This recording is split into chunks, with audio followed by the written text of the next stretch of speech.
مع السيسي انه دي كومبانيه كده يعني كومبينه معموله مع بعض. هو كل شوف انت يعني المالكي انت قلت وادي اسرائيل والسيسي وقبرص شوف قبرص. يعني هذا الرجل الذي يكره الاسلام عبد الفتاح السيسي الذي يكره الاسلام. لا بس اصلح لك معلومه معلش اديني فرصه. هو طلع في تصريح النهارده لفورين بوليس تقريبا بيقول ان احنا كل واحد من حقه يعبد ربه على يعني يعبد ربنا باي طريقه. بس احنا لينا رب وليه رب زي ما هو قال برضه، مش هو قال احنا شعب وانتوا شعب ولينا رب وليكوا رب. فاحنا ربنا رب العالمين سبحانه وتعالى. ربنا هو الله الرحمن الرحيم الملك القدوس السلام المؤمن. وهذا كلام لا يستطيع ان ينكره احد. يشوف لنا بقى يسمي لنا رب هو. طيب يعني اذا راجل مؤمن بيبقى انهي رب فيهم؟ ما انا برضه انا بقول لك اهو، مش هو قال ان لازم تخرج بره الاسلام عشان تشوفه. طيب هو شافه ازاي؟ هو شاف ولا ما شافش؟ طب هل هو خرج اصلا؟ قول لي. طب هو شاف يعني هو حكم هذا الحكم وقد راى او لم يره؟ اذا كان حكم وهو لم يرى فكيف حكمه؟ واذا كان حكم وقد خرج يبقى هو اللي قال ان هو خرج. مش كده؟ مظبوط. بس هو ما يعرفش انه هيقع كده مع حد تحت ايده كده زي حضرتك. لا واحد ليه؟ 1 زائد 1 يساوي 2. 1 زائد 1 يساوي 2.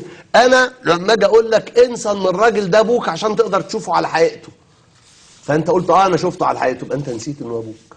طبعا ما فيهاش كلام. 1 زائد 1 يساوي 2. كويس. فهو كده هو نسي ان هو مسلم، قال لك لازم تخرج براه عشان تشوفه. فهو خرج براه، خرج بره المقدس وقال لك نصوص وافكار ليست هناك نصوص مقدسه لدى المسلمين. هو اتكلم عن 1.6 مليار واتكلم عن امه الاسلام.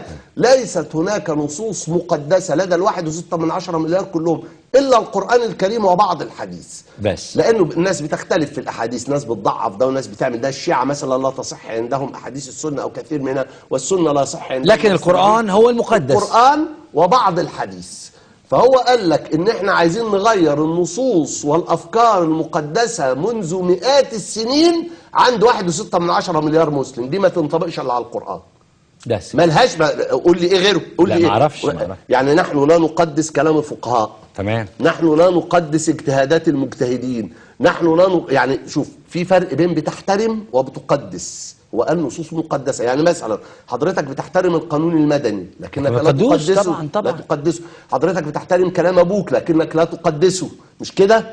يبقى بتحترم قواعد المرور لكنك لا تقدسها. هو عنده نصوص مقدسه عند 1.6 مليار مسلم ومنذ مئات السنين وهو يريد ان يغيرها. لا يوجد ما ينطبق عليه هذه الصفه الا القران وجانب من الحديث. طيب عشان نعدي الاربعه الكلاب دول سواء بشار المذكور انفا المذكور اعلاه والسيسي والاسرائيليين في خبر